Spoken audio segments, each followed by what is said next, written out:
podcast. Climate change is turning kids fat. Fauci gives up, quits. I don't know. You can call it whatever. And Elizabeth Warren wishes for male genitalia.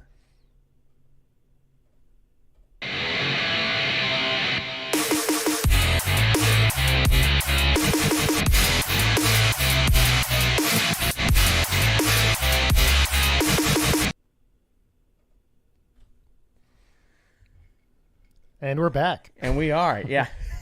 We're doing it live. We're still getting used to this. Yeah, exactly. Whatever. Hey, There's no rule book. There's no handbook. There's no...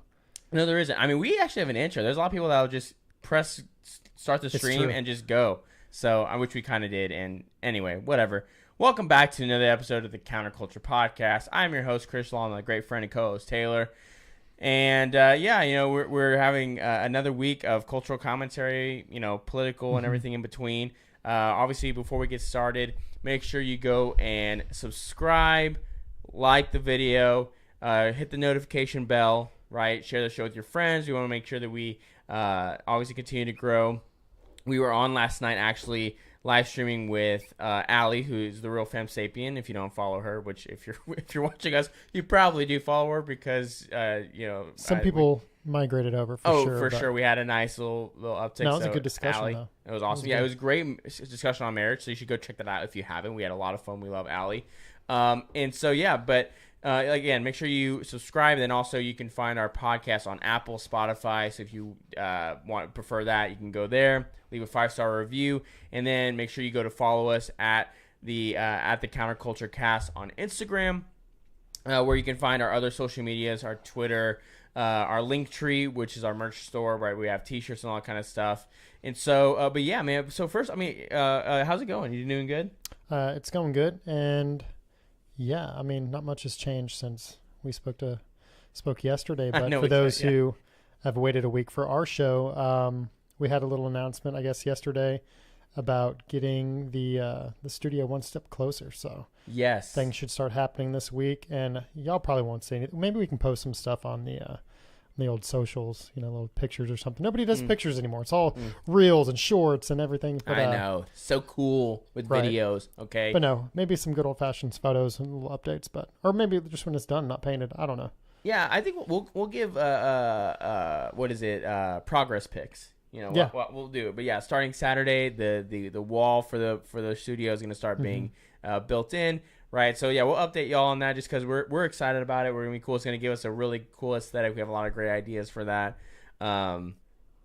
again to finally move out of the nursery because we're on borrowed time. Yeah, we're on borrowed exactly. Time. Well, originally this was gonna be the studio space, and we were gonna it was. Then you decided to transform have a baby. it, and another kid just kind of ruins your life. I'm just kidding. Kids are great. Well, 99% of the time, kids are great. Oh yeah, I mean they're awesome. They're really hard, but they're really awesome. What do you think is harder, parenting or marriage? I mean, this isn't a Q&A, but I'm so used to yesterday that I'm like, what do you do? I think parenting is harder than marriage. Parenting is rough. I think it's harder than marriage because when in your marriage, right, you have two people who made a mutual adults choice. Who made a mutual choice, right? Yes. And you can talk out any issues that you have. Have you ever tried to talk to a 4-year-old? Yeah, have you tried to negotiate with a toddler? Right, there's not much negotiation happening. Speaking of toddlers, just a little update for those who listen. Titus, who was having a rough school going back this year, officially came home and told the wife in the car when he got picked up, because he's a car rider, and that he likes schools. Unprompted, he said, "You know what, Mom? I like school. School's good." So we rounded that little curve, so that's good. How's Eli? Is he? Oh, he's loving it. For everyone knows my son. He the best way to describe him, he can be a bit much sometimes. He's like a little Tasmanian devil, man. He's so full of energy and emotion. Yes, in the best way. Yes, he wears everything on his sleeve, man. There is no questioning how my son is feeling or thinking. And so the other day, Christina was going to pick him up, and she was talking to the teacher, and the teacher was like, he was really hyper today. And Christina was like, was he like not behaving? Was he bad? And she was like, no, he was just he was a lot. He was a lot for the kids, and yeah, because he had like, when he loves on people, he loves on them pretty hard, right? He wants to give hugs and, and everything. It's like a Hulk smash hug. Oh yeah, he wants to bear hug you, right? A lot of feelings.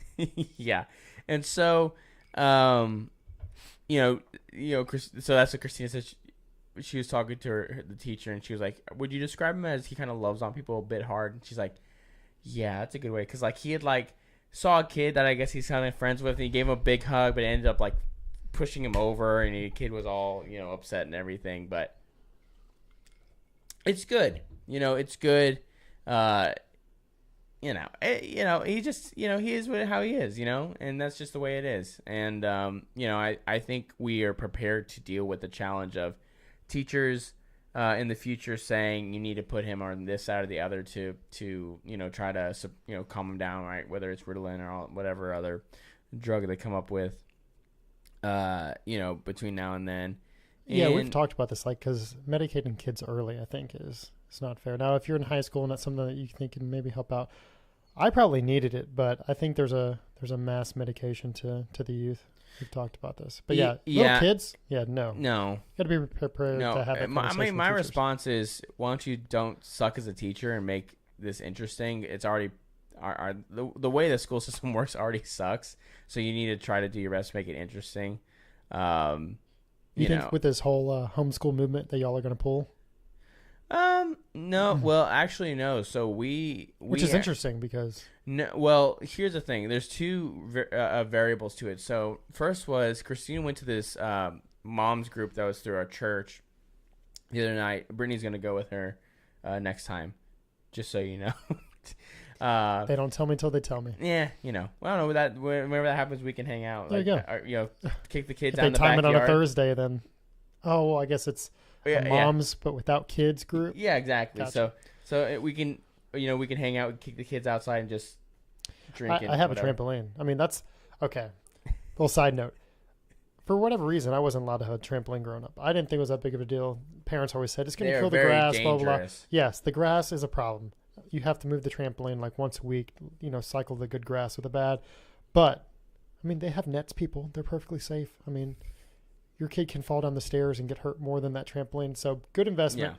Wait till they're on sales like sub $200, and they play on that thing every day. Yeah, it's a good. If our yard wasn't the way it was, we would definitely have one. But it is what it is. But so, but to go to your question, she was told by someone about a charter school that's actually close here in the area. There's a waiting list, so you'd have to get on it. But the headmaster of it is Catholic, and a lot of the teachers are, and they focus on kind of classically liberal sort of teaching, right? The importance of things like virtue, and the I would say the old school kind of tenets and principles that we talk about, and so that's something that we're going to explore and see if we can try to get him into this charter school. Well, did you see? Speaking of charter school, did you see that? I think it was a school in Florida is getting a lot of backlash because they came out saying that they're not going to allow like gays or any trans. Well, specifically, it was a Christian school. Yeah. Yes. Yeah. Which it's their beliefs. It's a private school. Everything else, but a lot of people are up in arms about it. It's like you don't have to put your kid in there. Like most people who are paying to have their kids there, right? Want that? They're well. It's a Christian private school. Yes. Like, are you shocked that they said, "Hey, little Susie, we're not gonna say your pronouns are they them"? Okay. Yeah. I just didn't know if you heard about it. I mean, I had, and good for them. And all prayers going their way, just because I cannot imagine what their inboxes look like right now, especially the principal who was the one that came out pretty firmly like, we're not doing that. It's one thing to be inclusive. It's another thing when he goes against your beliefs, especially as a religion, as a school. It's like, okay, what y'all want to do in the streets is one thing, but like us as an academy, like this is what we stand for. Like, right. Well, it makes people are still surprised, Right. It's like, I don't know why you're shocked, right? It's just like the whole a couple years ago, the Colorado baking incident with the gay couple trying to come into the Colorado baker to force him to bake a cake for their wedding. it's like, look, like I think a lot of times these activists are searching these people out to try and get them, especially because with that Baker, it happened more than once. So certainly the second time they were out just to get him. Right, and but again, he's a private business. Yeah. And so, and here's the thing, and what's funny is I think it was with the first couple that this was an issue. Like he had done baked a cake, other stuff for them like a bunch of times. All right, it came down to when it was for the wedding. He was like, "No, it's against my beliefs. I'm not going to do that." Right. So it's not even that he had like not done business with them. He just for this particular circumstance, he's like, "I'm not doing it." Because it goes against everything I stand for, right? And that's where they had this big uproar. But yeah, and so so that's what we're hoping to do. I mean, that was like a long chain, but again, I think a lot of people are going to start looking at just different options, right? And people are. I mean, there was I think one, and then this was another incident where Christina was at Chick-fil-A with the kids, and there was a group of moms, and she just kind of overheard a little bit that they're all homeschooling their kids because they put them in school last year, and all these things happened, right? The CRT gender stuff, right? And it's here in Texas school districts, but in some places it's not as prevalent. Yeah. But even still, they were like, "Yep, no, yoink," and they just yanked all their kids out, right? And that's a lot of parents. If the moms can stay at home, they're like, I will figure it out, and it's just wild to me. And it's just, again, when they went with this hard push of the racial and gender stuff, I just, well, as a parent, it makes you question. It's one thing to make, to come on like things like this, different platforms, speak out, but it's another thing when it's your kids and you're trying to raise your kids a certain way. So, I mean, it hits a little bit closer to home. Mm-hmm. So we've talked about this, numerous times, but it's like, do you push back? Do you fight? Or do you just take the easy way out and pull your kids out? Now, if enough kids and parents pull out, like we're seeing now in this mass exodus, the school districts, they get somewhat of a hit anyways, they lose funding because it's all per kid, So there's a little bit of a wake-up call there, but it's not the same as going and being present and showing up at these, what do you call it? Parent-teacher board meetings and all that. Yeah, the district, the board meetings. Yeah. Right. And speaking out, talking to the elected board members for that district and everything else. That's where you make your stand. We've talked to a couple of good guests who have a big presence here in just Houston schools. Yeah. And I mean, I think that's where you start first. Right. Yeah. And again, I think the good thing is that you can do both, right? You can take your kids out, but then also I think it's important to then, but still go to these school board meetings and still speak out because. Are you even allowed to go if you don't have kids attending? Yeah, you can. I mean, you're a taxpayer, so I mean, okay. you can go. You can. They're open to the public, right? They can't tell you not to come. Right, because I guess you still live within that district. Yeah, you live in the district, and your local taxes go to their paychecks, right? So they, again, the elected officials do work for you, right? So now they may not like it, right? And so they might try to get you out of there, but they certainly can't. But yeah, again, the fight is going to be in the schools, and it's going to be important to take it to them, right? Especially when it comes to the gender stuff. You know what I mean? We just had an Inception moment. We did. And so, but again, the challenge with it is that it's infected everywhere in our culture, right? And actually, that goes into our first story, which is actually very, very funny, because Elizabeth Warren is one of the most cringy people that there are. I know this is like a hard segue, so apologize, but it's still funny. So yeah, go on. So this is from. Just the news. We had to talk about this. We had it from a couple weeks ago, or about a week and a half ago, but I could not let us go another episode without talking about this. So this is the headline. Okay, so it says, quote, Elizabeth Warren claimed people tell her they'd vote for her if she, quote, this is what she said, had a penis. Reporter says. So, a lot to digest there. It is. So, let's see. So an NBC reporter relayed a bizarre vignette in a newly released book which Elizabeth Warren allegedly claimed that people come up to her and tell her they would vote for her except for the fact that she doesn't have male genitalia. Worded just like that, I'm sure, because that sounds plausible. Right. The strange story was first reported on by Politico, which this week printed a passage from the NBC Capitol Hill correspondent Ali Vitali's new book, Electable: Why America Hasn't Put a Woman in the White House. Yet. Vitali said that while discussing various political questions with Warren, the Massachusetts senator claimed, quote, "Everyone comes up to me and says, I would vote for you if you had a penis." Here's how you know that's a lie, and you kind of said this. I don't know anybody who talks like that. Like, okay, somebody comes up, I could believe it if it's like, hey, you know, I'd really vote for you if you were a male, or if you were a guy, or if you were a dude, but women just don't get enough votes, so I can't put my vote there.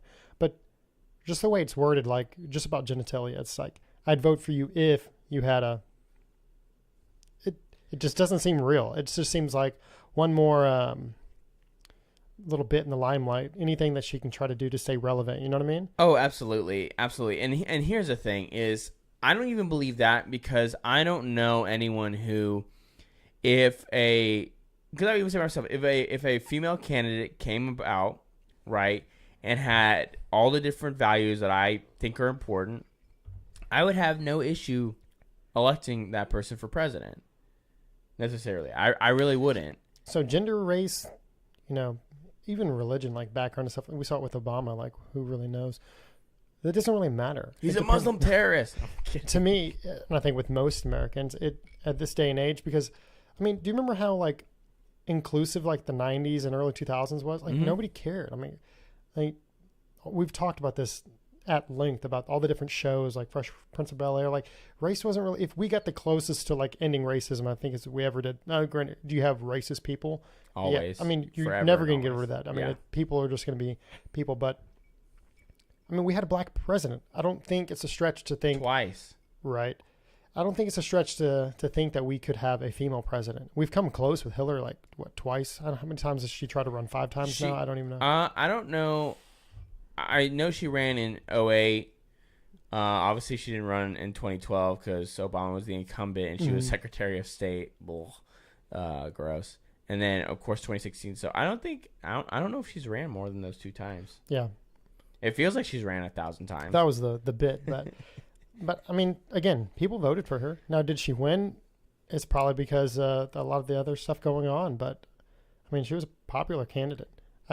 Not she really wasn't the right one. She was manufactured. Oh, here's the thing: is Mitt Romney got more votes in 2012 than Donald Trump did in 2016, and like even especially like those swing states. And so, like, the reality is that if the Democrats had gotten a more popular president or a popular candidate, excuse me, they probably would have won. It's just that Hillary Clinton is so unbelievably, like, just despicable, and no one likes her, that no one showed up, right? And I think there was articles at the time too, people saying, oh, like, she's gonna win anyway, so who cares? So I mean, because again, when you look at the vote count at the time, I think President Trump only won by like 80,000 votes combined over a couple different states. I do remember it was a pretty tight race. But I guess turnout wasn't that great overall. No, it wasn't. It wasn't that great. Now, granted, you know, he got 12 million more votes when he ran in 2020, and you know, Joe Biden got more votes than anyone in history supposedly. Apparently, I don't know. I didn't count. I wasn't there to actually. I wasn't there, but I mean, they say that's what some people say. That's you know, I don't know, but yeah. I mean, to the point, I don't think it's necessarily a woman thing. To further your point, I should say, it's more of a candidate thing.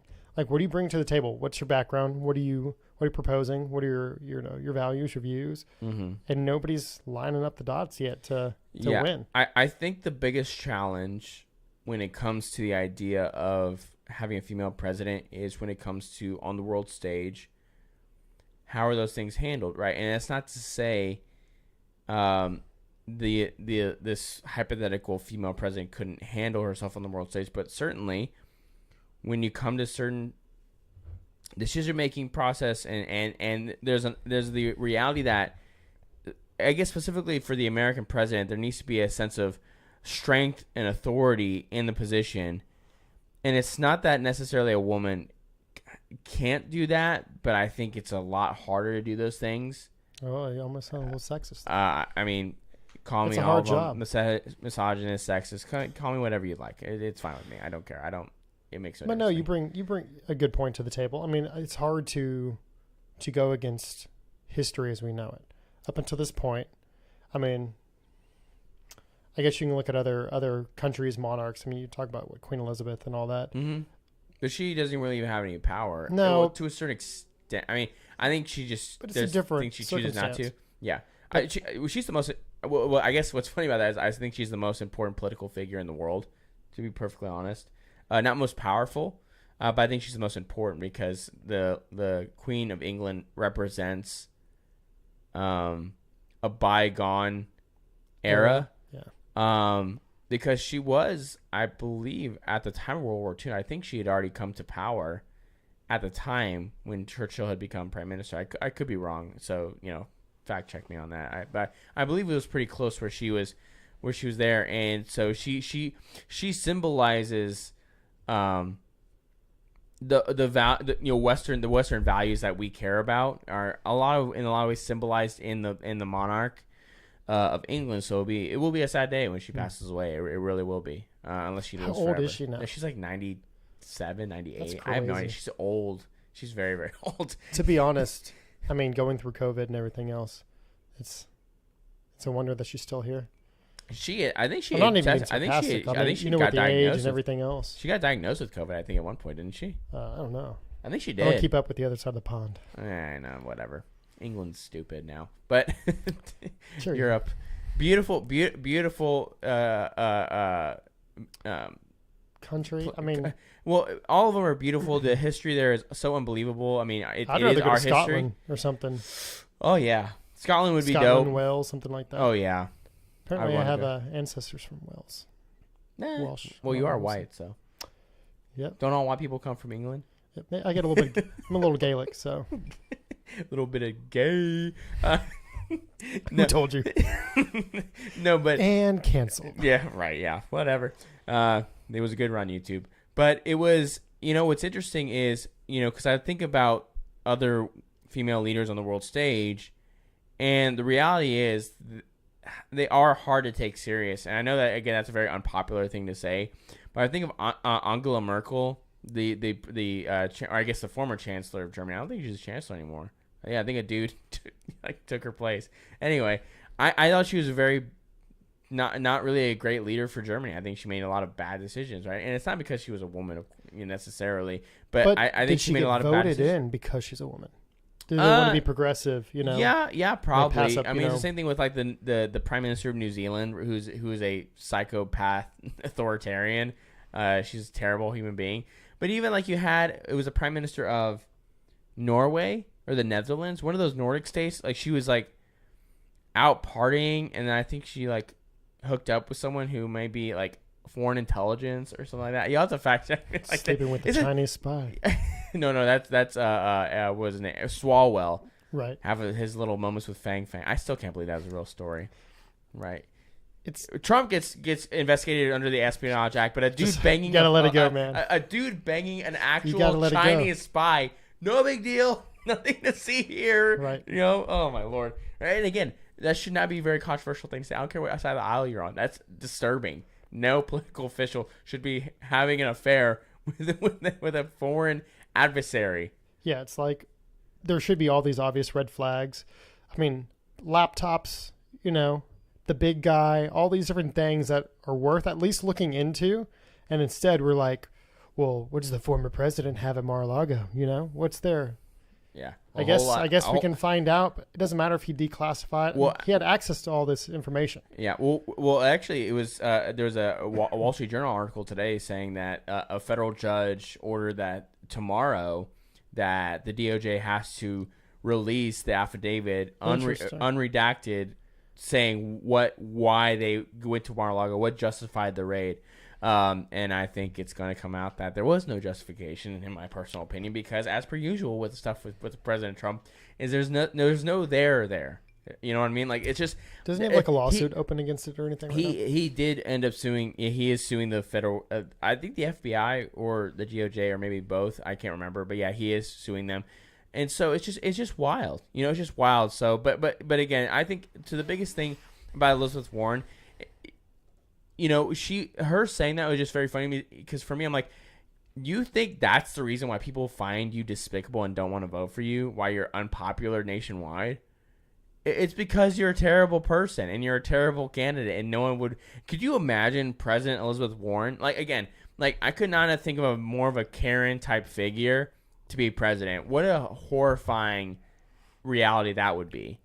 Okay, to have someone like that as president. I'm sorry. Like, I mean, it's scary for sure. Yeah, I mean, the top three would be, I don't know, like you would have like the top three worst would be. Oh, top three worst. Yeah, would be Hillary Clinton.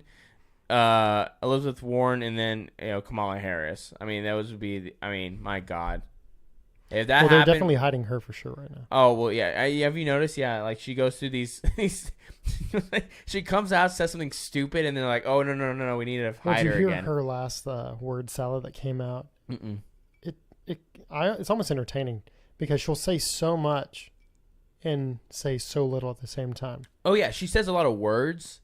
And the words make sense, but at the end of it, you're like, she literally said nothing. Yeah, it's just a circular statement over and over again. Honestly, gotta give props. There's an art to that, apparently. Oh, I'm sure there is an art to being stupid. I don't doubt that. Stupid as a stupid does. It's true.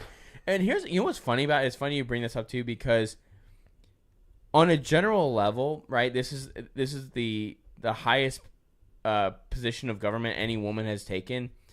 And if you want to give people a reason not to put a woman in these sort of positions, it's Kamala Harris. The way that she has gone about her role as vice president, it tells people, like, are we sure we should have a woman in this position? We did it, Joe. Yeah. And again, you can that's just, I'm sorry, that's just the reality. I mean, when you look at how poorly she's performed, the average person, because again, most people aren't as politically inclined as like someone like myself or you is, that kind of pays attention more than most. They're gonna see that and be like, wow, you're not gonna do that again, right? And so it's like you hurt your cause. Like, if you're gonna have a woman, right? At least get someone that's competent, right? I mean, there are, I'm sure, plenty of female vice president. Well, partially to be fair to Kamala Harris, this administration is such a dumpster fire. I don't think any woman could recover. So right. It's a whole lot of bad, but then also Kamala Harris just sucks at her job. Well, you think that being the highest, elected woman official for the U.S. in history, you think you would do a better job of trying to establish that footing, for the next candidate, even if your reign is done. And you think it wouldn't be that hard given who the president is. Mm-hmm. Honestly, it should be pretty easy to outshine him.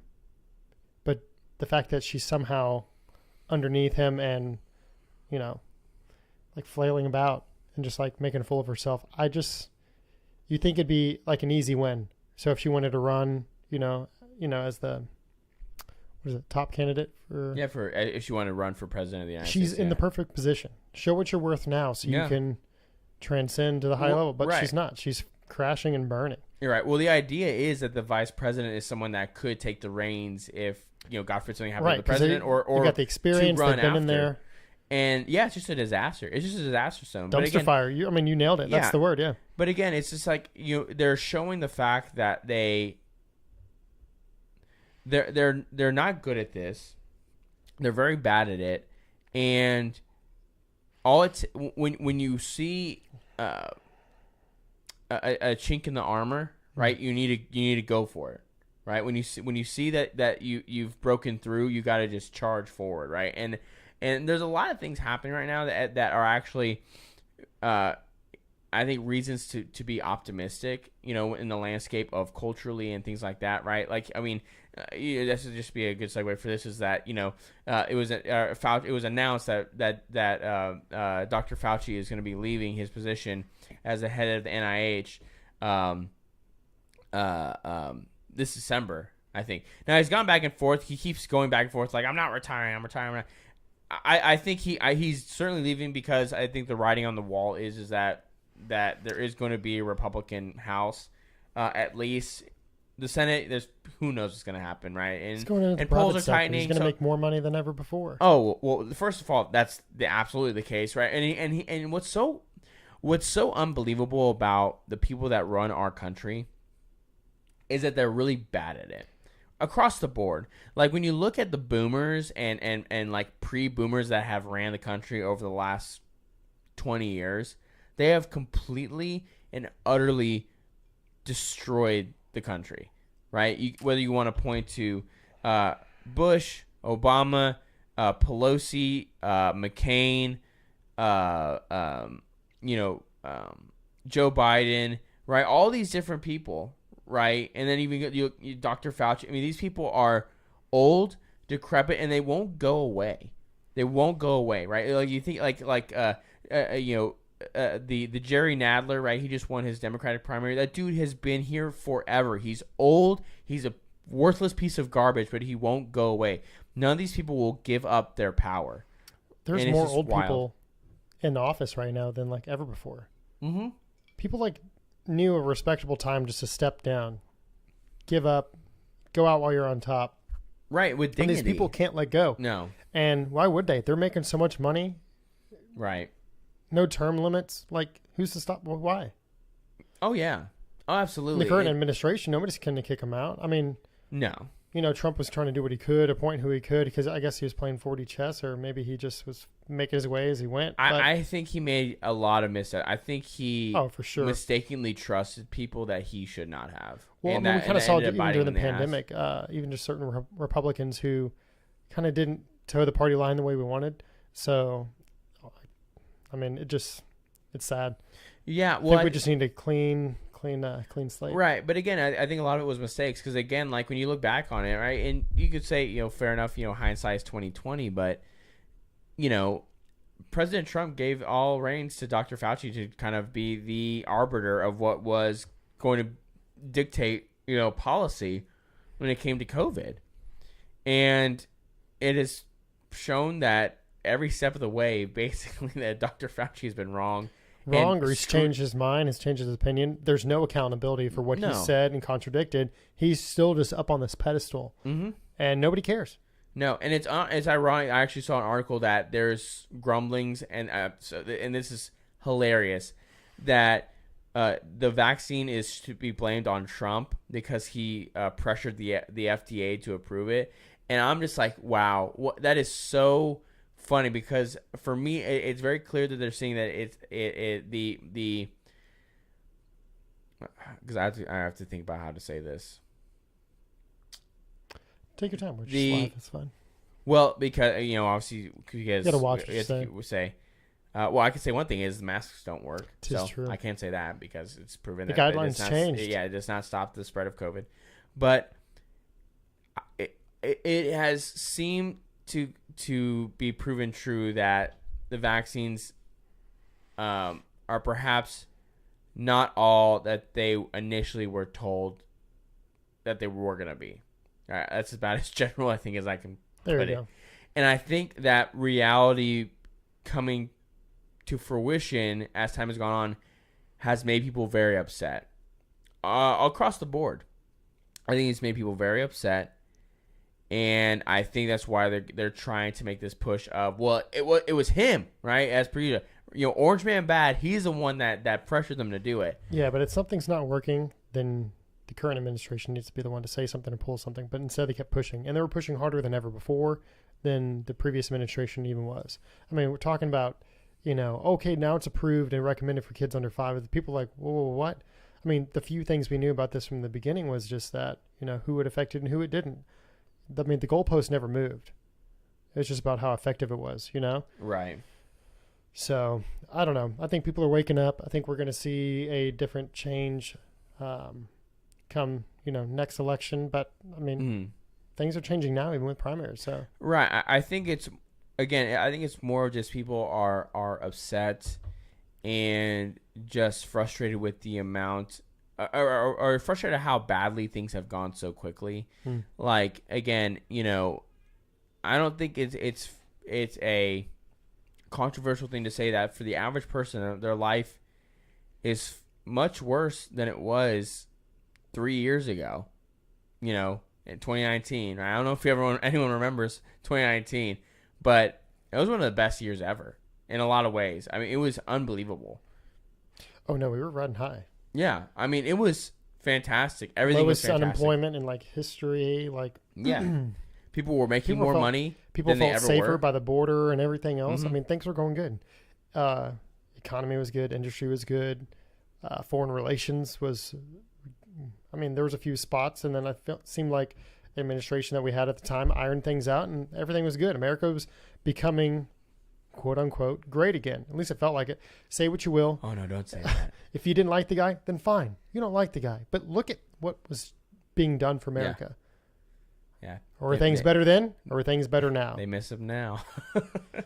Oh, it wasn't so bad, was he? The mean tweets weren't so bad, but again, you know, I think, you know, what's unfortunate about this, because of course the article I was reading highlighted, you know, Dr. Fauci's been in government for like half a century. That's how it's being described. A half a century in federal government.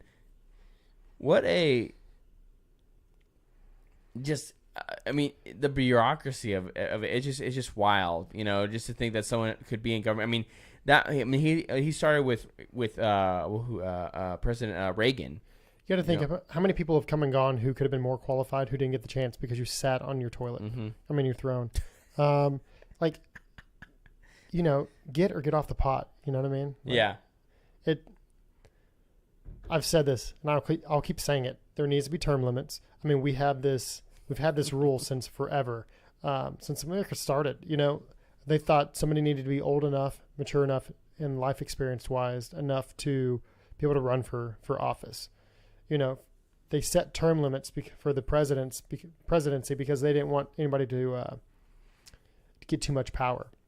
But we have these other roles, these other offices that don't have term limits, or they don't have like age limits. Age limits never been a thing. We have an age requirement. Yeah. But the difference is, well, when those laws got put in place, the life expectancy wasn't past like 45 or 50 anyways. Right. It was like those were the oldest and wisest. They were the most experienced, you know, like war qualified and everything.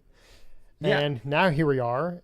It's a geriatric circus, and we can't get rid of these people.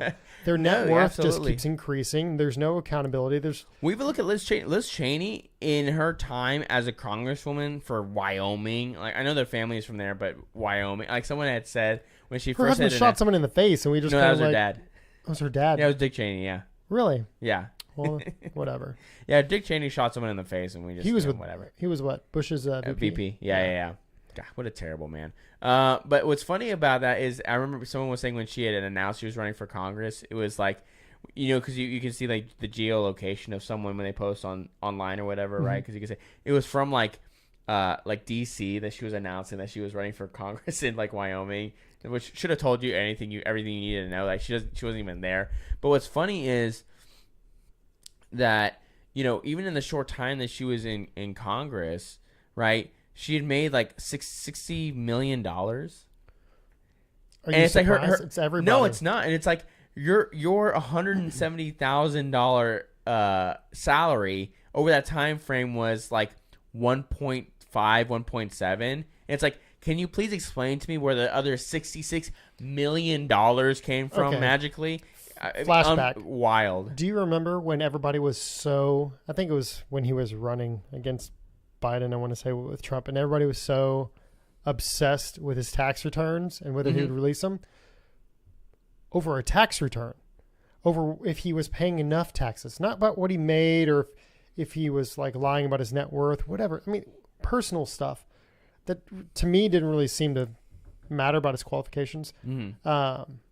But now here you have with like Joe Biden, possibly the big guy, if you believe such things. And the Biden's net worth keeps going up. I mean, look at where Hunter works. I mean, even look at Pelosi's son, who's on the lithium mining board for like those Chinese companies. Taiwan, yeah. And it's like all these crazy coincidences, and these people's net worth just keeps doubling, tripling, and everything else. Mm-hmm. Nobody cares about that. But you wanted to see Trump's tax returns.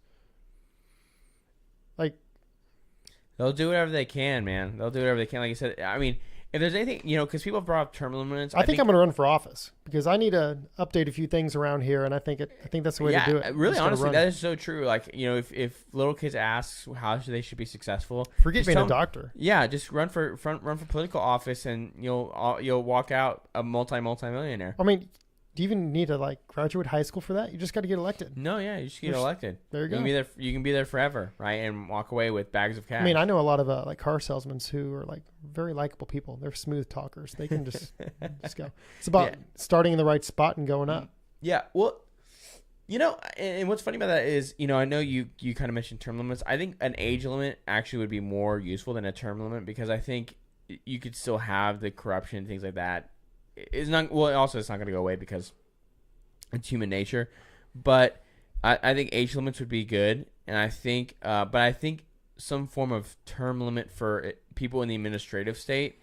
I think that is where first and foremost, you could just eliminate most of these agencies, and that would fix the problem.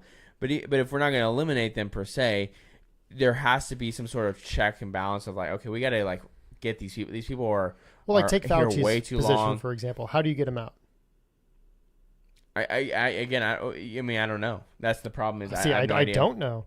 I mean, I'm sure I could do the research. He was the highest paid federal government employee. He made more money than the president of the United States. And if you think about it, it's that position. You want somebody who's current, who's relevant, who has been more recently in that field of work to represent the country, for the nation's health. I mean, Fauci, we talked about it when it was more relevant back then, but he hasn't practiced in forever. No. So if anything, he's just another bureaucrat who then leans on other people who are still in those fields, in the STEM fields and everything else. He may not have seen a patient in 40 years, but he is the science. So he claims to be. Oh man, the hubris of that man. Yeah. I mean, people think Donald Trump has an ego, dude. Dr. Fauci is the dude's got a picture of himself in his own office. I mean, that is exactly. I mean, again, you can't unsee that. Syndrome you for can't. Sure. Yeah. Oh yeah. I mean, you can't unsee that. I would never forget seeing that clip. It's holy crap, he has a giant mural of himself in his own office. He's got Napoleon syndrome, and that. Oh yeah. Man, that's still one of my favorite thumbnails that I've ever done. Is the one where I put the cover was good. He put his face on Napoleon. We haven't posted the last couple episodes on there. We haven't? No, because I've forgotten. I've been busy, man. It's been. Hey, but we're recording regularly. We are recruiting regularly once a week. Now we're live full-time jobs.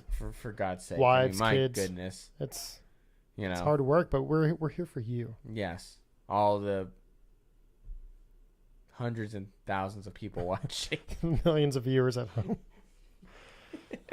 Yeah, I mean, but I'm just glad he's we do gone. have someone that chatted saying that the mandatory retirement should be 67 for let's just call it 65. Yeah, just isn't that the average age to retire from the workforce anyways, is 65? Yeah, 65. If you're gonna pick a random number, half of the 60s, pick 69 because at least it's a better number. But 65. What's funny is I think you would have. I mean, who knows how many. The amount of people that would probably be kicked out of Congress is probably pretty good. Extra now. We need some fresh blood, some fresh thinkers. And honestly, I mean, what's sad is because of inflation and everything else, because our government's gotten lethargic, and with these decrepit people who won't leave office, it's sad because now you're forcing regular, hardworking, middle class, and lower Americans. They're not going to be able to retire at 65. You're going to have people who are working until they're dead. I mean, I know people who, unfortunately, like my personal family, who they were still working even late just to be able to provide. I mean, you're not always going to have children or grandchildren who can take care of you, put you in a home, or those things are expensive. You can't always lean on the state. I mean, those funds are drying up, Social Security and everything else. I mean, right now they're more worried about, and I think we're going to talk about it too, is paying off student debt. I mean, these students who made a choice to go to school. Oh, we are going to talk about who made a choice to go to school, and we're throwing, what was that? It's $300 billion, I think. Don't worry. Whatever the number was. Yeah. But yeah. Meanwhile, we have our elderly people who have done their time. They've, you can say served your country, whatever. That's what popped in my head. But they've done their civic duty. They've done jury duty plenty of times, things like that. They've put in their hard-earned money and taxes, their blood, their sweat, and their tears, and we can't help them. Yeah. I mean, we've put ourselves in a very difficult spot. You know, again, when you go back to, I've talked about this numerous times on this and other shows, but you know, the reality is when you go back to the 1960s and go forward, the push that progressives made in that time period has been more destructive than I think even we understand, even when we're paying attention. Because again, it was from that point you saw the breakdown of every institution of the country. You had the left's, march through every institution, and they won the cultural war for a long time. I mean, they have ran the cultural space for so long, and now we're stuck in a hellhole because of it. I mean, there's no way around it. And again, part of that is also, I think, just the establishment, the uniparty types as well. So I mean, it's not all like the hippies or the left was all to blame. There were certainly people on the right that were partaking in this, and sadly, I mean, again, we're suffering the consequences of it now. Again, things that we've talked about, whether it's harder to have a single family income, harder to have children, harder to buy homes, harder to do a lot of things that it shouldn't be handed to you, because that's ridiculous. Mm-hmm. But I think it's fair to say that a lot of these things shouldn't be as difficult to do as they are. But I think it's just a series of continuous bad decisions and bad politics, yeah. Bad politics, and people ultimately giving up personal responsibility for the illusion of security or safety or whatever it is they thought they were getting. Well, this mindset came about in the last couple of generations that people can't make a difference. Their voice isn't being heard, things like that. And they just, pretty much America's running itself into the ground. And I think we're seeing the sleeping giant wake up, and people are realizing that they can make a difference. They can have a voice. I mean, even if you want to talk about like BLM and the Summer of Love and all that, I mean, people were rising up, whether you're for that or against it, but people were coming together. I mean, they didn't like something, and they were going against it. So although I don't necessarily agree with it, but again, this is America. You had the right to do that. I mean, peacefully, of course, but I think I think times are changing, but yeah, I don't know. It's just sad. Well, it definitely is. I mean, you're seeing that, especially when this company. I'm sorry, not the company. This acts like a company. This country throws more money of our taxpayer dollars to other countries. What other country? I mean, comment, leave one, whatever. That takes their taxpayer dollars and gives it to other countries besides America. Not as much. I'm sure there are. I'm sure there's some relief, nowhere but near. Nowhere near. You want to talk about universal health care. You want to talk about, helping the vets or free education for college, like these smaller Nordic countries and stuff do. When it's much smaller and the tax bracket's higher, but it works. Then stop paying these other countries. Stop sending money for gender studies in Egypt and things like that. I mean, Ukraine, Russia, let them work it out. We've sent plenty of money over already. It's probably just a money laundering scheme, but like how much good you could do at home. You think $10,000 per student, student loan forgiveness is really going to even make a dent? I'm sure a little bit, but the amount of money that it's going to cost to do that versus what we've already spent elsewhere, you could have done a bigger dent. If that's really what you wanted and you wanted to vote for those policies, well, you could have did more if that money stayed here. I hate it here. I wouldn't go anywhere else, but I hate it here. Yeah, that's what I say. I don't know where else you could really go. No, I mean, you could put your head in the sand somewhere else. Go to Belize, go to Costa Rica, something like that, and just live on a beach. And your dollar would stretch further. It would. We could still stream from down there. We could. Our penny would stretch farther. I know people who were like, what is it? I think it's Nicaragua. Right now, they just up and left a couple years ago. Before the pandemic, believe it or not, it was a good time to move if you were going to do it. And they're on a beach. They're doing it. And maybe we should run away. I love America too much. If I was going to move anywhere, it'd be to like Montana or Wyoming, something like that. But again, you need work. So one day, like, subscribe, leave a comment, because we could be doing this, with stars behind us on a log cabin porch. I don't know. Oh, one day. I know. I got off topic there, but I was dreaming a little bit. I woke up. No, but it's wild, And again, I think it's just suffering the consequences of it. And what's funny, I've been thinking about that as well, because Christine and I were watching a Netflix documentary, Turning Point, which is about 9/11.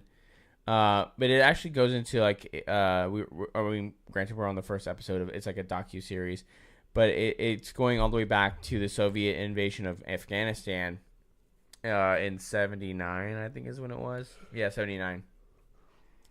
And the groundwork that was laid then that led to the eventual attack on 9/11 and other attacks before that were poised to try and be as successful, destructive. Yeah. Well, it was because there was the World Trade Center bombing. I think a couple years before that. I can't remember when it was. It was in the late 90s. Yeah, it was like a van with explosives at the base. Yeah. It was much more. They had a lot more planned. The FBI and everything. They found them just in time. They probably would have ended up toppling, because the goal of that first World Trade Center bombing was to bomb one of the towers so they would fall over and collapse into the other one, right? So you get both of them at the same time.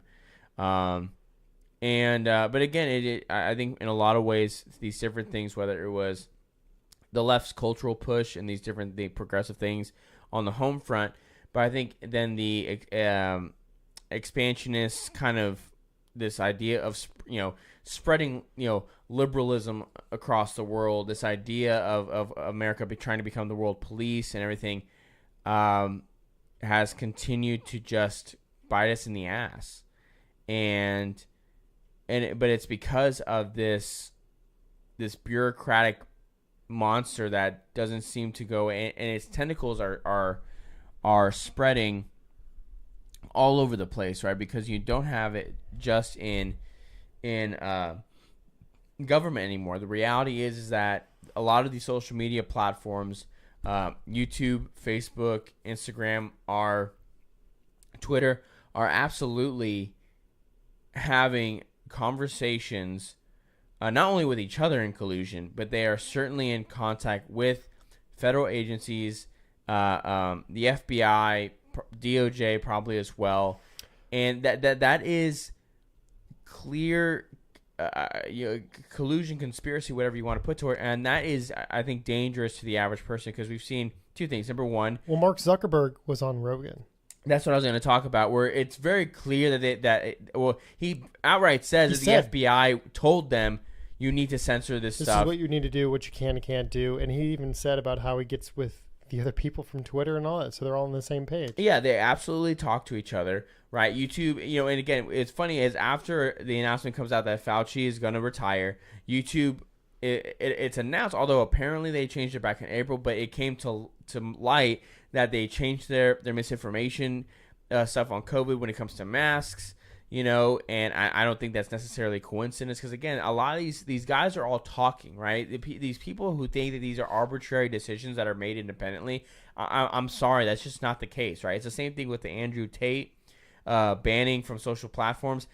He was banned off everything at once. You really think there wasn't some sort of Zoom conference call about this? Between these different companies, you were out of your mind to think that that's not happening. It's like all your credit cards just like getting froze at like one point in time or something. Yeah. It's like, really? Absolutely, right? We're just going to shun this person from society, and I guess to go on a tangent, I guess a small tangent on that, the Andrew Tate controversy. I think it's ridiculous. I think it's silly. They're getting rid of him because they hate the message, right? Because here's a problem, and here's the bigger issue: is you have now put him in the same light as as Donald Trump, as Alex Jones, all these kind of things. So you give them more of a legitimacy by doing these things, right? Instead of just taking the argument to whatever they're saying. Because for me, certainly, I don't agree with everything that Andrew Tate has said in the different interviews and everything. And he's come out and said, well, I'm like kind of like playing up like this theatrical character, which is, I don't think he needs to say that. If that's what you said, that's what you said. Who cares? I think 99% of what he said was correct. I don't agree with everything that he does or would go about in doing and doing the things he said. But that doesn't mean what he said was wrong. Is part of it, right? And but anyway, that's kind of a side tangent. But that's the dangerous thing, and of course that's one of the reasons why we started this, right? Is highlighting. I mean, we're not the only ones, right? There's plenty of great voices that are saying the same thing. Whether it's the Crowders, the Jimmy Dores, the Tim Pools. There's a lot of people that are saying this. So we're not saying anything new. But the reality is, on an individual level, these companies doing this is very dangerous because they are in control of the information highway, right? Mm-hmm. They control what information people see and don't see. And whether it's about, again, you brought up Zuckerberg, where you want to bring up the laptop story, from 2020 that was clearly suppressed to protect Joe Biden and his attempt to go at the presidency. Because again, it's come out multiple times that if people knew about it, like a lot of them would have said, "I'm not voting for this guy," and probably would have altered the outcome of the 2020 election. Okay, right? And so that's just the reality, right? And so when you have these social platforms in league with the regime, that's why like the Elon Musk thing it was such a big deal because. And that's starting to blow up too because I don't know if you saw this. I think we talked about this that at Twitter, a former executive kind of came out as a whistleblower saying that Twitter is lying about their bots. They are lying about the information, and they actually also were allowing foreign governmental actors to have potentially have access to private data of their users and all these kind of things. So who knows what's going to happen with that Twitter thing? That's a whole other thing. And the sad part is that if Elon wins in court, that means that he doesn't buy Twitter, or maybe they'll have to renegotiate and figure out something else. Hopefully, he still does acquire Twitter because I think it's a good thing. It would be a good thing. But we'll see. Yeah, that was weird too because at first they didn't want him to, and then he ended up having like majority shares or whatever. Yeah, it's hard. And then they're like, whoa, you started this. We want you to buy it. Yeah, now you have to. It's like, okay, well. Remember, what was it? The CEO was like crying. No, it was the head of legal. That's right. Vijay Gadde. Gosh, she's a pathetic human being. Man, terrible. Your name recall is pretty good with all these people. I could care less. Well, it's because I watched, all these things happening. So I don't know. I remember. I care about things that are not that important. Live your life.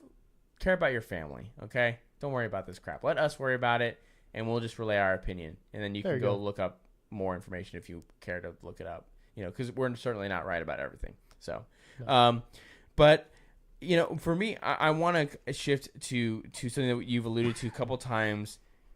And for me, it's the biggest thing. I am so just. I think this was the ace up the sleeve for the Democrats. I mean, this is a campaign promise that he was talking about. And now that we're coming into these primaries and everything else, I think it's like, it's all a shell game. It's like they were like waiting and timing it. They're like, okay, things are dying down. Okay, now we need to play this card. Yeah, Go on, tell me what you feel. Go. Yeah. Here's the thing, is if you wanted any more proof that the Democratic Party hates working class people, I don't know what proof you need more than this, because this is nothing but a slap to the face to every working class American who is doing their damnedest to take care of their expenses, take care of their family, and the Democratic Party is looking them in the face and saying, screw you, you're going to pay for this because this is what our voters wanted. Because the Democrats have decided that it is more important to cater to white liberal, typically women, as their voting base, and this is the outcome of that. This is to win over the young millennial or Gen Z gender studies major that pissed away those years on a useless degree to get their vote. Yeah. That's what this is about. That's all this is about. This is not about principle. This is not about because nothing about this is principled. Nothing about this makes anyone's life better. Okay? Yeah, or I guess sure.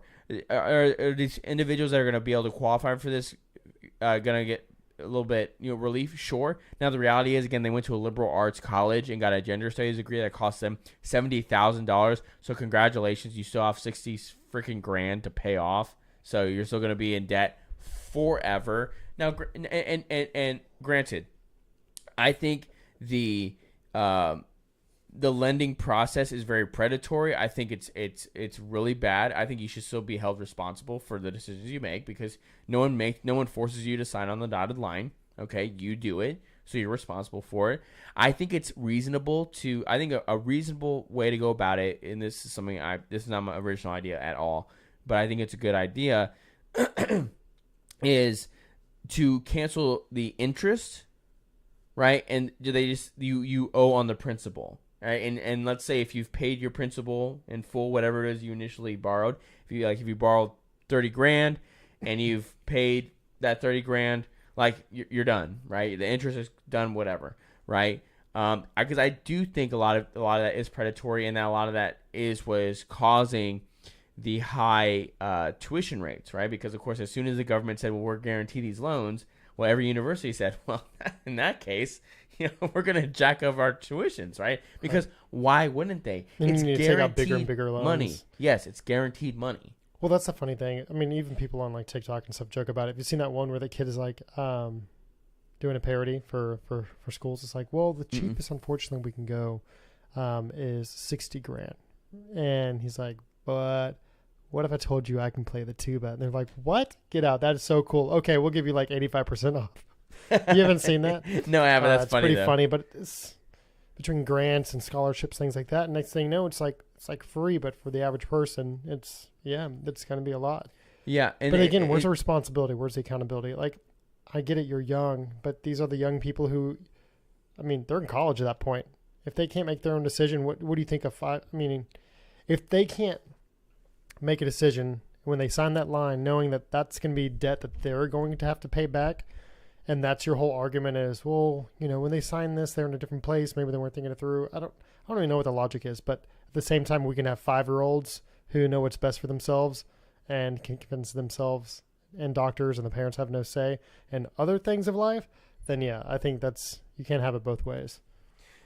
Yeah, and that's, I think, part of the crux of it, right? Is when you make that these are argument, young adults, right? When you make that argument, you can't say, well, they don't know what they're doing here, right? Because if they're mature enough here to say that they're the other opposite gender, right? Well, certainly an 18-year-old is more than aware enough to sign over for being held liable for 40 grand worth of debt, right? Now, again, I've had family that graduated, they had a 4-year degree in psychology or whatever, and they worked at Jamba Juice.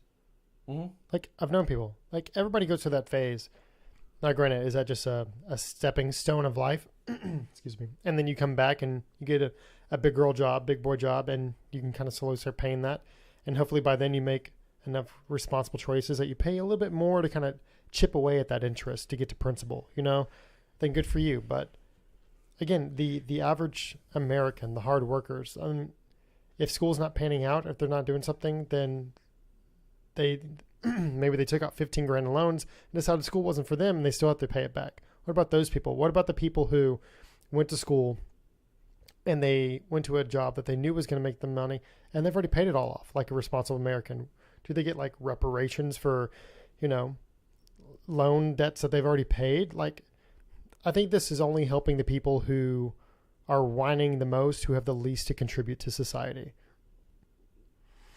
But yeah, that's my 2 cents. I mean, these people, they're just victims. They have nothing to offer.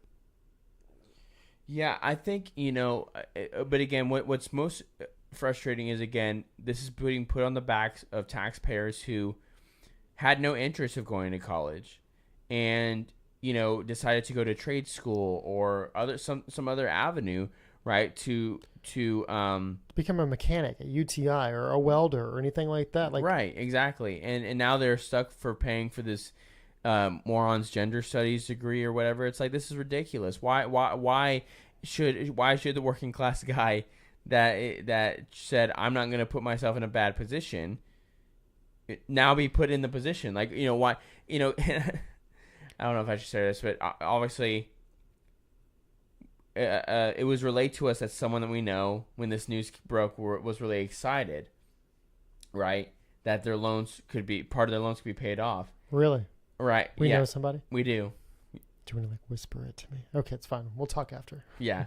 It's someone anyway, Brittany shared it, right? And because it's someone who it was excited to hear that of course. part I'm of the sure there's a lot of taken. people excited about this. And for me, my thought is, and like anyone would be, is it's not my problem. I don't want to take on your debt. Yeah, why am I paying for you?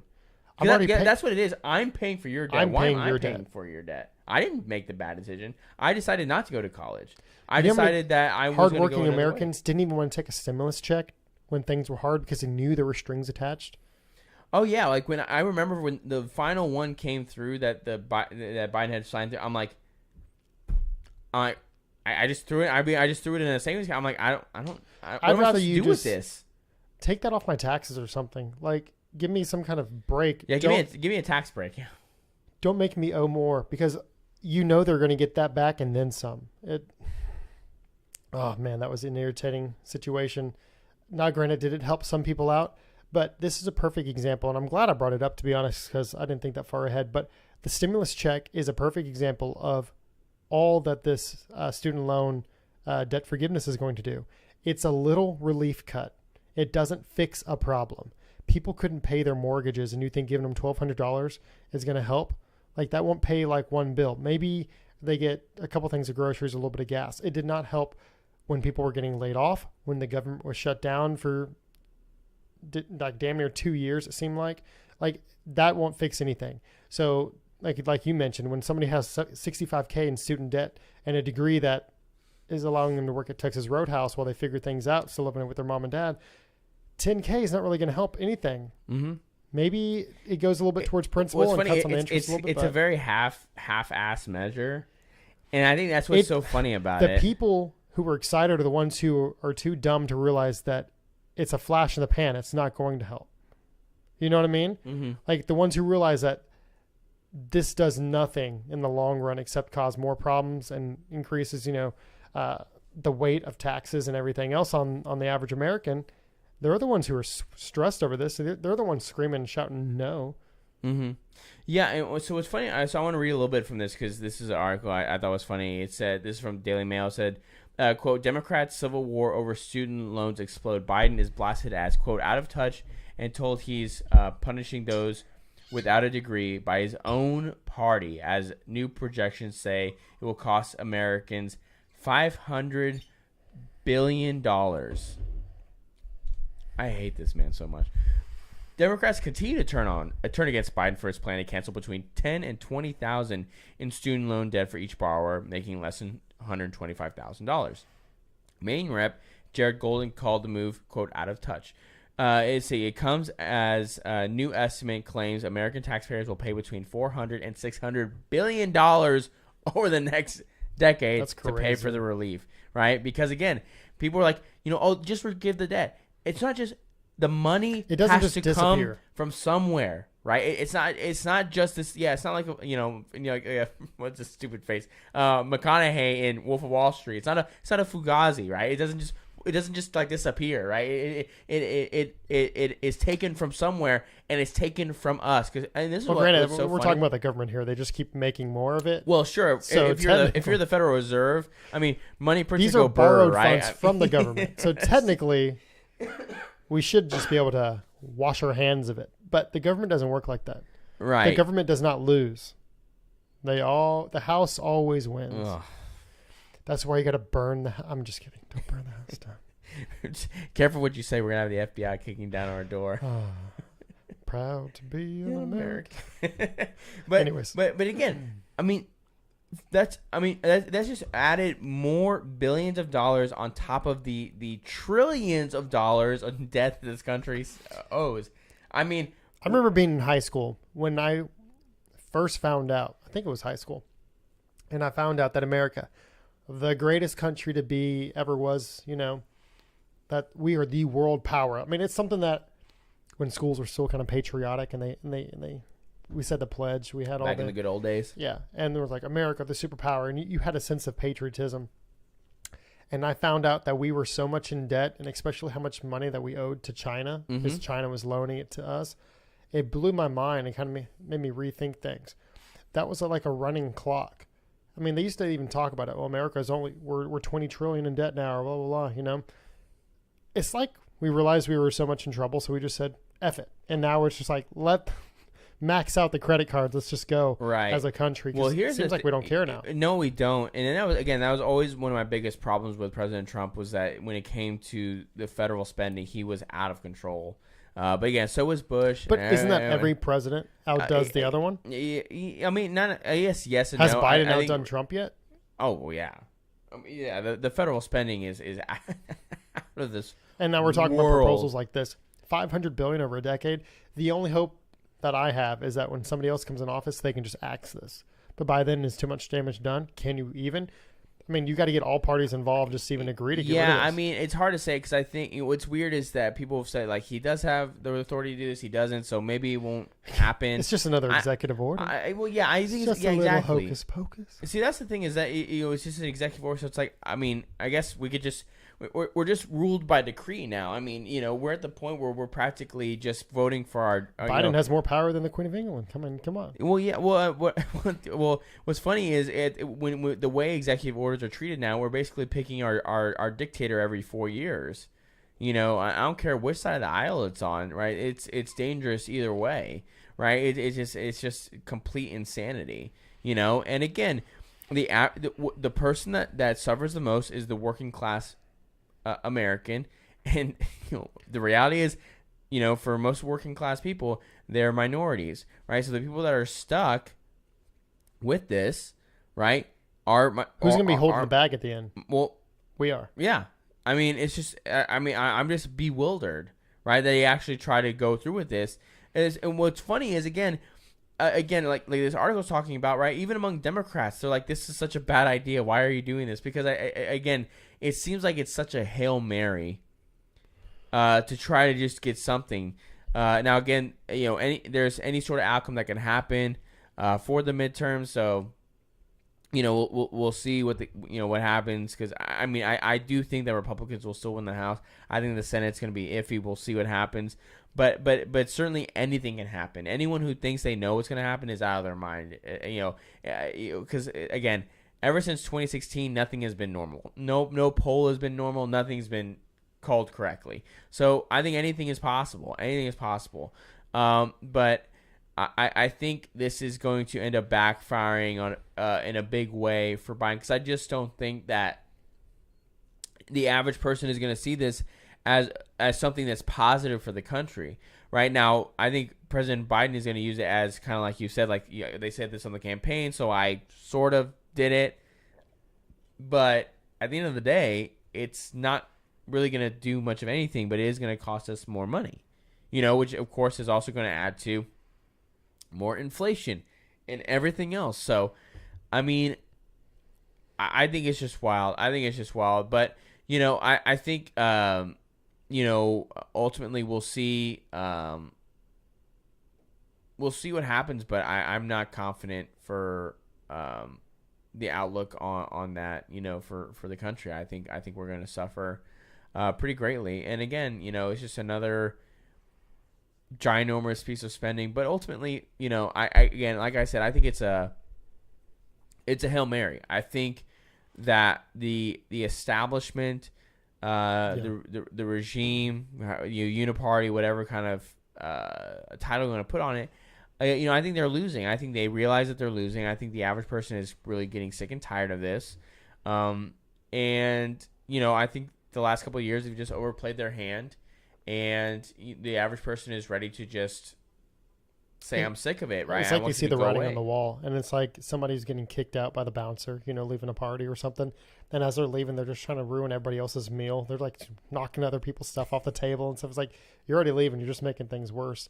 That, or it's like they're trying to be as progressive as possible within the time that they're allotted, Like, I don't know if it's to try to make history. I don't know if it's to try to like appeal to like their voter base that got them in office, but it's like they're not even listening to what like America wants. So they're just doing what they want. Right. I don't know. Exactly. So to wrap this up, I want us to touch on the last story, right? Because this is, I think we'll be able to do it because I didn't want to miss it. So this is something that is going to be, I think more parent centric, but not really. I think anyone could take from this. So this was, go all the way up. There it is. Sorry. So this was reported initially on CBS Morning News. Okay. But we pulled this from the New York Post. It says, quote, CBS pushes study blaming climate change for the rising childhood obesity rates. Okay. Like you're pushing kids indoors. Sure, I guess. What happened like 50, 60 years ago when AC wasn't really a thing? People still lived in Houston, Texas. They did. I don't know why, but they did. God bless them. Right, yeah. For establishing, this metro economy here or whatever. But yeah. They were a different breed of people. I mean, yeah. I'm outside walking because, I'm a home builder, so I got to be outside walking my projects and everything, and boots and jeans and everything. And I'm like, God bless these people because I am not made from the same, same We're cloth not cut as from them. the same cloth, yeah. It's one thing to sweat in the gym and in like a tank top with like no AC or something. It's another thing when it's like you're stuck out there. I see these hard laborers and everything else, like for like large communities, like the developer will hire like landscapers, and they have like 6 crews that every day they're there just to maintain like a giant large community. They have to be there. So they're mowing, they're planting, remulching, but they're always there. And it's like, so I see the same people and they're there like 8 hours plus a day, like in the heat. God bless, I couldn't do it. Oh no. So then you have CBS blaming obesity on rising climate. Like, climate change. You're looking at the world through a small like focal point. It's like blinders, like horse blinders. They see what they want to see. Well, they want to push a certain agenda, but here's what the New York Post article says about this study. So, CBS Morning News pushed a recent study connecting climate change and hotter temperatures to childhood obesity rates in a ridiculed segment on Thursday. This was a week and a half or so ago. Co-host Nate Burleson introduced the study published in the journal, quote unquote, Temperature, that argued that climate change, specifically warmer temperatures, is making our children more inactive and more obese. Burleson said the study found that children were 30% less aerobically. I couldn't read it for a second. Aerobically fit made me squint. I'm like, than their parents, and claimed that hotter temperatures were preventing children from exercising outside. No, kids just got soft, man. Well, yes. You can finish. Yeah, so although the segment focused primarily on climate change, Burleson acknowledged that technology was likely a factor in rising childhood obesity cases. So, but I guess, what are your thoughts from this? Okay. Kids are resilient by nature. Okay? Kids are tough. They are what you make them. They are sponges. They will learn. They will adapt. If you need them to be outside, guess what? They're probably going to do better than you. Put them outside. My kid plays out. We live in Houston, Texas. My kid plays outside at recess during the heat of the day. Yeah, it's middle of August. Yeah. Like, stay hydrated, eat properly, work out regularly, and your kids are going to be fine. That's why kids can run in circles around me. I'll play and horse around with my kids whenever I get home from work. And like 5 or 10 minutes, I'm just running around, dancing. Like if Bluey or something comes on TV and they want to have like a little dance party because Bluey's on, like I'll be dancing around doing jumping jacks and being a goofy dad, right? Because I am a dad. I'll be winded. I'm like, oh, like dang, like I need to check myself and go like do some more cardio because even just weightlifting is like not enough, Yeah. As heavy as I was back in that for a while there, cardio was never like a strong suit for me. But again, that's my choice. Yeah. My responsibility, my choices. Stop using the heat as an excuse. Yeah. I mean, the world's always been hot, depending on where you live. Mm-hmm. I mean, yeah. You look at England. England was freaking out a couple of months ago because of this heat wave they were going through. And then you looked up, you converted the Celsius to Fahrenheit, because we live in America. And we realized it was like 87 degrees is what they were complaining about or something. Oh, really? And it was something, people were like, oh, come to Texas. What you don't understand is that's what they're acclimated to. Because right, yeah. Yeah. Europeans, especially, British people, they can take the cold and the wet and the dreary much better than any of us can on any given day. So the pendulum swings both ways, Or what are we going to say next? It's so cold that kids don't go outdoors. So all they do is stay inside. They bundle up and they eat more. Like, this can go either direction. Yeah. It's not always going to be 73 and perfectly sunny with a nice light breeze all day of every year. I mean, these kids just need to be pushed outside. I think the problem is it's parents who are taking an easy way out, and I'm a victim to that from time to time. There's times I get home from work and I'm just like, just go play upstairs, or we'll watch a family movie later, go entertain yourself in the meantime. Or, kudos to me, I'll send them to the backyard and let them get their excess energy out while we cook dinner on the trampoline. Again, great investment. I'll keep saying it. Yeah, right. But they go and they'll play with each other, run around and play chase. They'll jump, they'll fall on each other. They come in about 10, 15 minutes later, sweaty, out of breath, and they sit down, they eat dinner, and guess what? They pass out when it's time for bed. Yeah. But they do what you're going to set them out to do. But if you take the easy way out as a parent, if you put them in front of their video games, and if they want to eat Cheetos and everything else, and the only thing they ever drink is like soda. My kids don't even like soda. It's not that I haven't offered it to them. We didn't introduce it to them for a long time, but if it's like a sleepover and my brother-in-law comes over who likes to spend time with my son because their ages are close, he likes Dr. Pepper or Coke, but my son will try it, or we'll have one Sprite or something. It's not really his thing. Yeah. They like sweet tea. They like Capri Suns or juice. Other than that, their main 99% of the time, they're asking for water. Mm-hmm. So it's all on how you raise your kids. It's all on the beliefs and values that you instill on them. And that's with anything. That's why we fight so hard with the schools and all these changes and the culture. But I mean, right now we're just talking on a basic health level.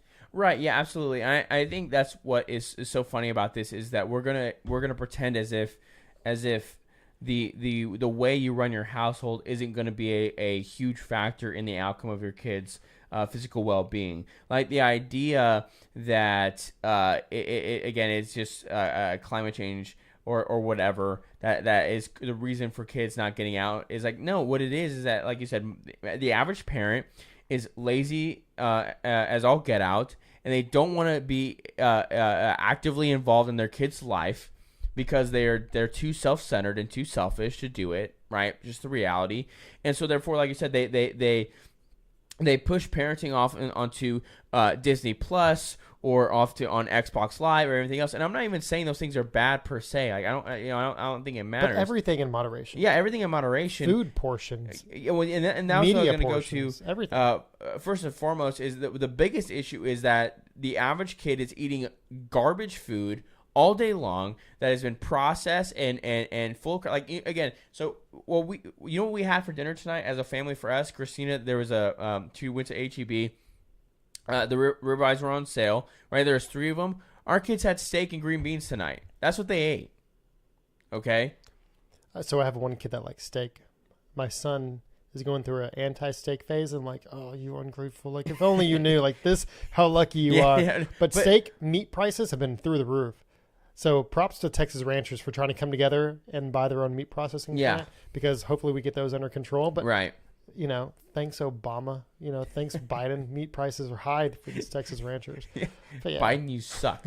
No, but that's what our dinner was, right? And the average kid's not eating that. No, they're eating processed bullshit. Now, and kids need to be kids. They can have their junk food. They like those little mini muffins and Oreos, but there's a snack time, and then there's a real food time. 100%. There's a whole food time. 100%. And like we're not like Nazis about everything. Like we have like cookies and certain things, but it's like you're gonna eat good, nutritious food. That's what. And again, when that is just what you do, your kids accept it, right? Like you said, my kids drink water. That's what they drink. They'll get juice in the morning sometimes with breakfast. On the weekends, we do like we'll make sure like they can have juice, whatever, and My kids drink more water than I do. Yeah, well, yeah, and I'm actually I try. I'm the only reason I drink the water. Are you trying to go back to the gallon a day thing? I'm probably pretty close to it. I used to do it. It's pretty easy once you get started. Yeah, I think I'm pretty close to it. But yeah, I have my, especially because I'm at home in my office, and so it's been a lot easier because I'll just have my cup, and so as soon as it just gets down, I'll go and fill it up. Oh, is that how cups work? Okay, guy. All right, guy. No, okay, but I did read something funny the other day. What? Well, not so much funny, but enlightening. Okay, it was talking about how people today, or kids today, America, we grew up hearing this. Oh, America is the most obese country in the world. Americans are the laughing stock because they have their McDonald's, their fast food. Mm-hmm. It started before that. Things started becoming convenient because as a culture, as a society, we were evolving technology and everything. So we started having, next thing you know, instead of home cooked meals, it was get your not your easy bake oven. I almost said easy bake, but get your your shake and bake chicken. Get your Kraft mac and cheese. Mm-hmm. Things started becoming processed and convenient. And the next thing you know, you get the microwave, TV dinners, things. For the sake of convenience, we lost our way a little bit.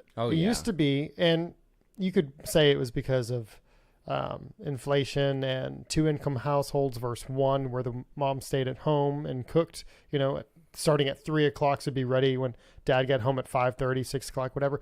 There's a lot of variables, but I think it started with advertising and these different companies like Kraft and all the, they're huge for a reason. You'd be surprised if you look at a box, what companies own all the other companies that you don't even know about. Mm-hmm. But yeah, nobody does whole food anymore. Everything's processed. But what I was getting at is they were talking about how the caloric intake for today versus back then, like 100, 200 years ago, even when people were skinny and fit and strong and people worked with their hands, the caloric intake wasn't different. It was like 2,300 calories a day for the average American. And that hasn't changed. What's changed is what's in the food. Correct. It's the processed foods. Calorie for calorie, it gives you the same amount of energy, but on a health level, it's completely different. Right. Well, we were talking about this last night, like after we were on with Allie, or maybe it was beforehand. Like when you look at what the realities for a lot of these processed foods is, your body can't break down these things, Mm-hmm. and so it goes nowhere, right? And so, like you said, it affects your health, not only weight wise, but everything else, whether it's your sleeping, everything, right? And so, like what you put in your body is so important, which shouldn't be like a mystery to us. Like it's amazing to me. Like what's so funny education. You got to get educated, right? But again, and sometimes that means you're gonna have to spend more money, on the food you have, well, right? That's the thing too. They make junk food cheaper because they want people to be a slave to that. They want you to buy their product more. Well, it's cheap to produce it, to mass produce that, right? Mm-hmm. It costs more, right? And so, like we were talking about this, is that, but that's why you're also always hungry, because you're always snacking. You're not sustained the same way as if you make a whole, exactly. And so that's meal. where, like we were saying the other day when we were talking, like, for the for like, when you're trying to get soy out of your diet, because like soy is in everything, right? We talk about this for men.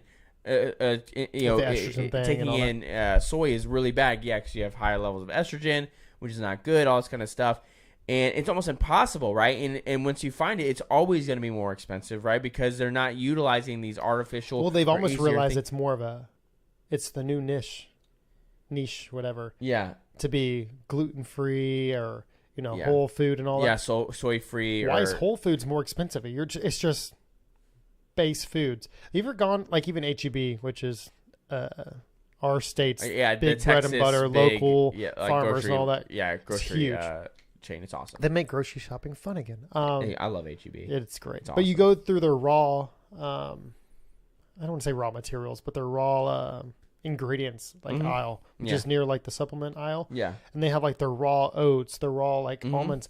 It's almost more expensive. And it's funny because it is more expensive. Like with the whole gasoline and diesel debate.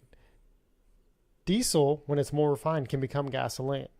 But diesel by nature was always like the less refined version, so it takes less work to produce, so it should be cheaper. And for a time it was, until people started switching over. Right. And then they made diesel more expensive. So with being healthy, these raw ingredients are more expensive than like just to buy a bunch of raw almonds is like more expensive than going and like buying the already made like almond butter or like compared to making it yourself. Yeah. So unless you're growing this stuff at home, which is the next frontier, it's coming back. People are going to start. I mean, look at all these things on online. People are already doing their own microgreens in their house and like growing these things. Right. And the excess they sell for like supplemental income. Like there's a whole different generation that's coming about as a result of this. Yeah, absolutely. I mean, one of the biggest ways you can take ownership of your life is what you eat and then what you do just health wise. And what's funny is when you do that, the ripple effect will be obvious in other areas of your life, whether it's just you're having more energy for your kids, your spouse, being more alert while you're at work, all these different things. When you make these changes, and again, obviously, and once you are honestly as well, when you start to do it, it just becomes your natural routine. You don't even think about it. And again, like I said, it is more expensive sometimes to do that. But then when I tell people, it's like, okay, well, that means maybe you just don't go out as much, and so therefore, I know this is crazy, but like you shouldn't, so that means if you're eating at home more, right, you should try to make cooking, kind of a fun thing to do with your spouse. You should try and make it make it special. Drink some wine while you do it. Yeah, make it special. special. Send the kids upstairs. Well, you have a one story, so sorry. Send them, to the other side of the. Yeah, send them to their room. Make it something special, right? I mean, the wife had Etta James on tonight while we were cooking. Awesome. Now, granted, it was just an easy meal because tomorrow's Friday. I'm like, we're not going to cook a big thing that we're going to eat off of and meal prep for a few days. Tomorrow's Friday. We'll probably go out, but still, to your point, enjoy it, have fun, I mean, and get better food for yourself so you can have a better life, I mean, and I say that and we're going to have away from things bought in boxes. Yeah. Unless it's for your kids. Everything comes in a box for kids. Yeah. Macaroni, cereal, like just be mindful, muffins. just look at stuff, and try to do the best you can. But where we make the difference with our kids, and I'll say this, is when it's time for dinner, they eat, I would say, primarily what we cook. There's a few things that they're picky on, but people are always like, how are you getting your kids to eat that? I'm like, what are you talking about? I'm like, since they were born, we've pretty much let them try different things. They tell us what they do and don't like. My kid used to eat steak, and now he doesn't like it. It's not because he's never had it or he's picky, but he knows what he likes. But he's very open-minded when it's come to trying new things. My oldest, the one who doesn't like steak right now, will eat any kind of fish. He just turned 6, but what 6-year-old do you know loves fish and shrimp? Like, not many. Yeah, absolutely. He went fishing the other day, caught a fish, watched my buddy's stepdad, whose ranch we were at, fillet it, descale it, batter it. And he doesn't like fried fish. He only wants grilled, but he watched him batter it up, fry it, and he ate it, and it was bass. That's pretty awesome. That's a cool feeling. So I mean, my 6-year-old watched all that happen. He's like, yeah, I caught that, and now I'm going to eat it. And I mean, if anything, that's the most wholesome thing. We're getting back to the roots now. But again, that's for sure. It's on how you do it. If all you do is put garbage in the face and then you wake up one day and that's all they want, don't be surprised. Yeah, exactly. It's all about the expectations you set. So, but yeah. So I mean, I think that wraps it up. I know we have wives to get back to. So, but thank you for joining us again. Make sure you like, subscribe. Hit the notification bell, share the show with your friends, and then, of course, again, you'll be able to find us on Apple and Spotify. And we will see you guys live next Thursday.